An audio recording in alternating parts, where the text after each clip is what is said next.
কিসের প্রক্রিয়া যদি হারিয়ে যায় বাংলাদেশ যে নতুন বাংলাদেশের সৃষ্টি আমরা যেটাকে দ্বিতীয় মুক্তিযুদ্ধ বিশেষ স্বাধীনতা আমরা করছি অনেক আন্দোলন করে যে দ্বিতীয় মুক্তিযুদ্ধকে স্বাধীনতা কেন বলা হয় আমরা জানি যে বাংলাদেশ ছিল ভারতের একটি অঘোষিত অঙ্গরাজ্য এই অঘোষিত অঙ্গরাজ্যে তিনি বিপুল ছিল তাকে হচ্ছে ভারত থেকে সেটেলাইজ করা হতো আমরা জেনেছি যে ইদানিংকালে ভারত থেকে বিভিন্ন পরামর্শ দিয়ে আওয়ামী লীগকে আমরা মাঠে নামানো শুরু করেছে আওয়ামী লীগকে আমরা মাঠে নামতে পারে ইনশাআল্লাহ আমরা অতি দ্রুত সময়ের মধ্যে আওয়ামী লীগকে নিষিদ্ধ করার জন্য দুর্বার আন্দোলন করে তুলব অবস্থায় সংগ্রাম দেখা হবে রাজপথে ইনকিলাব জিন্দাবাদ।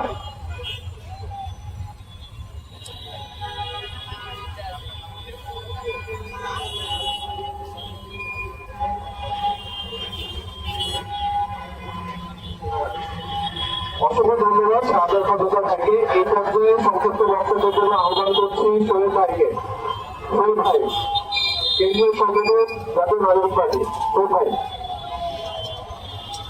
জাতীয় নাগরিক পার্টি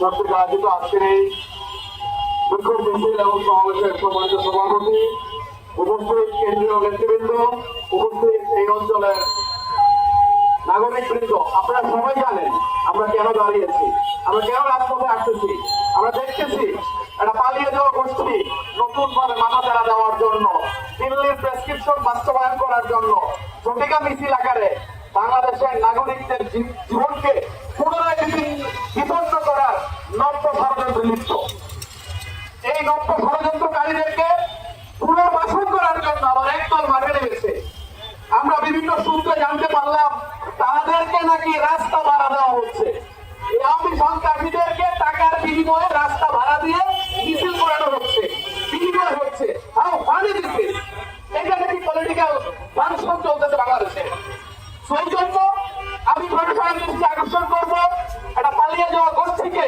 গণহত্যাকারী দল হিসেবে অবিলম্বে তাদেরকে বিচারের আওতায় এনে বাংলাদেশের জনগণের যে আকাঙ্ক্ষা জুলাই অভ্যুত্থানের যে আকাঙ্ক্ষা শহীদদের যে আকাঙ্ক্ষা এই আকাঙ্ক্ষা বাস্তবায়ন করার জন্য আপনারা আজকে বর্তমান সরকারে উপস্থিত হয়েছেন অতএব মনে রাখবেন এই সরকার কিন্তু শহীদদের রক্তের উপর দাঁড়িয়ে বাংলাদেশকে শাসন করতেছে অতএব অবিলম্বে তাদেরকে আইন এবং বিচারের আওতায় এনে গণহত্যাকারী দল হিসেবে সকল রাজনৈতিক কার্যক্রম নিষিদ্ধ করতে হবে ইনকিলাব জিন্দাবাদ। অসংখ্য ধন্যবাদ শহীদ ভাইকে এই পর্যায়ে সংক্ষিপ্ত বক্তব্যের জন্য আহ্বান করছি মিস্টার ইমন ভাইকে সংগঠক জাতীয় নাগরিক পার্টি ইমরান ইমন ভাই।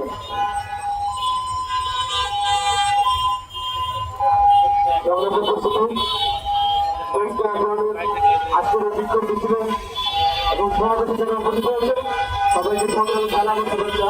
সালামু আলাইকুম বন্ধুরা, আজকে আমরা এখানে দাঁড়িয়েছি 24শে গণঅভ্যুত্থানের পরে সেখানে আমাদের শহীদ ভাইয়েরা জীবন দিয়েছে রক্ত দিয়েছে এই ফ্যাসিবাদের পতনের জন্য আমাদের আহত ভাইয়েরা এখনো তাদের দুর্বিষহ জীবন যাপন করছে অথচ এই স্বৈরাচার এই ফ্যাসিবাদী এই খুনি আওয়ামী লীগ এখনো বাংলাদেশে সাহস করে রাজপথে নামা আমাদের জন্য খুব স্পষ্ট বার্তা যারা বাংলাদেশে গত 15 বছর দুঃশাসনের রাজনীতি করেছে খুনের রাজনীতি করেছে লুটপাটের রাজনীতি করেছে পাচারের রাজনীতি করেছে বাংলাদেশের মানুষের সকল প্রকার কথা বলার অধিকার পেয়ে গিয়েছে নির্যাতন নিপীড়ন জরুরি ছিল তাদের একমাত্র হাতিয়ার যার মধ্য দিয়ে বাংলাদেশের তারা 15 বছর জবরদস্তির মাধ্যমে ক্ষমতা দখল করে রেখেছে। তো আমরা এই 24শে গণঅভ্যুত্থানের মধ্য দিয়া এই ফ্যাসিবাদী স্বৈরাচারদেরকে পালিয়ে যেতে বাধ্য করেছি।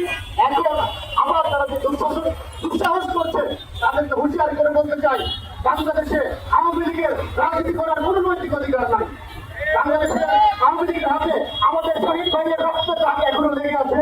সুতরাং আওয়ামী লীগ যদি মনে করে এখন আমাদের ফাঁকা মাঠ পেয়েছি গণঅভ্যুত্থানকারী শক্তি হয়তো বা ঘরেও লেগেছে তারা ভুল ভাবছে। গণঅভ্যুত্থানের শক্তি আজকে সংগঠিত ভাবে এনসিপি নামে রাজপথে আছে এনসিপির প্রত্যেকটা সদস্য আওয়ামী লীগের জন্য ত্রাস হয়ে আসবে। সুতরাং আওয়ামী লীগ যদি ভেবে থাকে গণঅভ্যুত্থানের শক্তি মাঠে লেগেছে তারা ভুল ভাবছে আর আমাদের গণঅভ্যুত্থানকারী শক্তিদেরকে আহ্বান জানিয়ে বলতে চাই আমাদের গণতন্ত্রের রাস্তা পরিষ্কার হয়নি। আমাদের অভ্যুত্থান সেই দিন শেষ হবে সেই দিন নতুন কোন স্বৈরাচার বাংলাদেশের রাষ্ট্র ক্ষমতা দখল করতে পারবে না।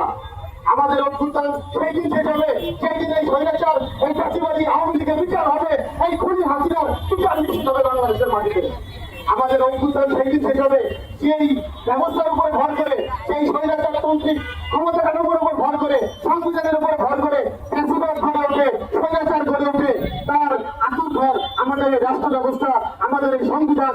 আমরা এই সংবিধান বদল করে একটা গণতান্ত্রিক সংবিধান করতে পারবো, একটা গণতান্ত্রিক রাষ্ট্র ব্যবস্থা করতে পারবো। যার দাবিতে আমরা এখন অনুরোধ আছি যে একটা গণতান্ত্রিক সংবিধানের জন্য একটা গণপরিষদ নির্বাচন লাগবে। আজকে অনেক দল ইনিয়ে বিনিয়ে আওয়ামী লীগকে পুনর্বাসনের করে কথা বলছে, তারা আওয়ামী লীগের গণতান্ত্রিক অধিকারের কথা বলছে, কিন্তু আমাদের কথা স্পষ্ট, আওয়ামী লীগ বাংলাদেশে যে গণহত্যা চালিয়েছে এরপরে তাদের গণতন্ত্রের নামে তাদের পুনর্বাসন বাংলাদেশে হতে দেওয়া হবে না। আমাদের কাছে স্পষ্ট, বাংলাদেশের ভবিষ্যতে নতুন করে স্বৈরাচার, নতুন করে মাফিয়া গোষ্ঠী যেন জনগণের অধিকার কেড়ে দিয়ে ক্ষমতা দখল করতে না পারে, তার জন্য এই রাষ্ট্র ব্যবস্থা সংস্কারের কাজ আমরা হাতে নিয়েছি। সেই দল যত কিছুই করুক না কেন, যত বাহানাই করুক না কেন, আমাদের পিছপা হওয়ার কোনো সুযোগ নাই। কারণ বাংলাদেশের মানুষের মুক্তির যে প্রত্যাশা তারা এই তরুণদের উপরে রেখেছে, আমরা তাদের প্রত্যাশা পূরণ করার জন্য অঙ্গীকার করেছি। আমাদের শপথ বাংলাদেশকে একটা গণতান্ত্রিক বাংলাদেশ গড়ে তুলবো। সেই শপথের বাস্তবায়নের জন্য এখনো অভ্যুত্থানকারী শক্তি মাঠে আছে, এনসিপির পক্ষ সমাজের তারা সারা দেশে যে যেখানে আছেন আমরা আপনাদেরকে আহ্বান করবো, আপনারা রাজপথ ছাড়বেন না। আমরা যে লক্ষ্য নিয়ে আগিয়ে এগিয়েছি বাংলাদেশের মানুষের জন্য, আমাদের সফল হওয়ার কোনো বিকল্প নাই। সুতরাং আমাদের সফলতা অনিবার্য, দেখা হবে বিজয়ে। ভালো থাকবেন সবাই। আসসালামু আলাইকুম। অসংখ্য ধন্যবাদ ইমরান ভাইকে। এই পর্যায়ে সংক্ষিপ্ত বক্তব্যের জন্য আহ্বান জানাচ্ছি সাকিব মাহাদি ভাই, যুগ্ম মুখ্য সম্পাদক জাতীয় নাগরিক পার্টি। সাকিব মাহাদি ভাই।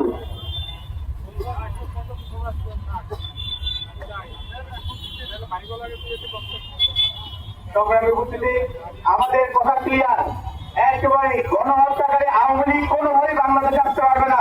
আমরা স্পষ্ট বলতে চাই, দিল্লি আর কখনোই ঢাকা শাসন করতে পারবে না। আমরা সহ্য করবো না। আমরা এই সরকারকে আহ্বান জানাই, অবিলম্বে গণহত্যাকারী আওয়ামী লীগের বিচার নিশ্চিত করবেন এবং তাদের বাংলাদেশে যেন তারা কোনো রাজনীতি না করতে পারে এরকম আপনারা কার্যকর ব্যবস্থা গ্রহণ করবেন।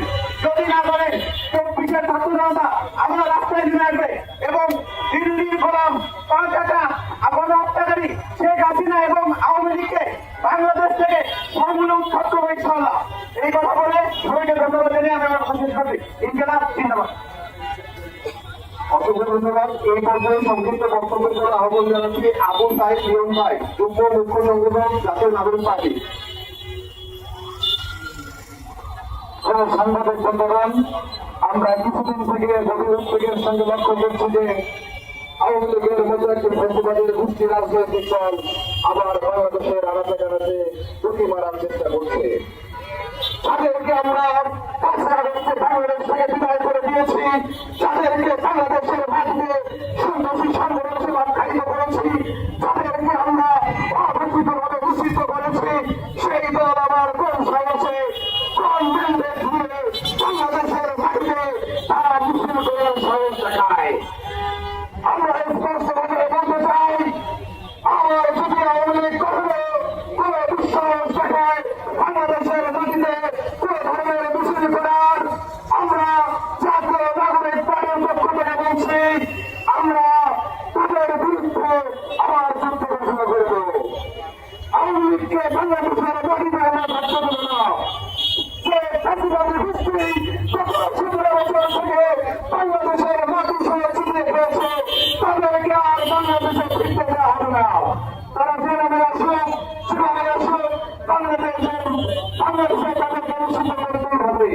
আমরা গভর্নমেন্টের কাছে উদাত্ত আহ্বান জানাবো, আপনারা যতদিন আছেন ততদিনের মধ্যে আওয়ামী লীগকে নিষিদ্ধ করার ব্যবস্থা করুন, নাহলে জনগণ আপনাদের আবার প্রশ্নের সম্মুখীন করবে।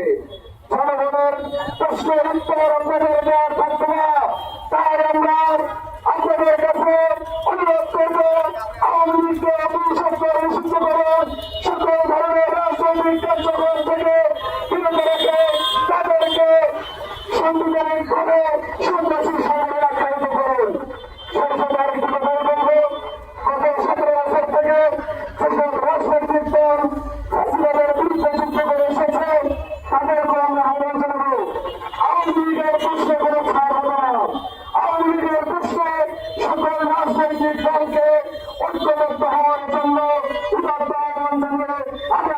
সংক্ষিপ্ত করে শেষ করেছি। সকলকে ধন্যবাদ।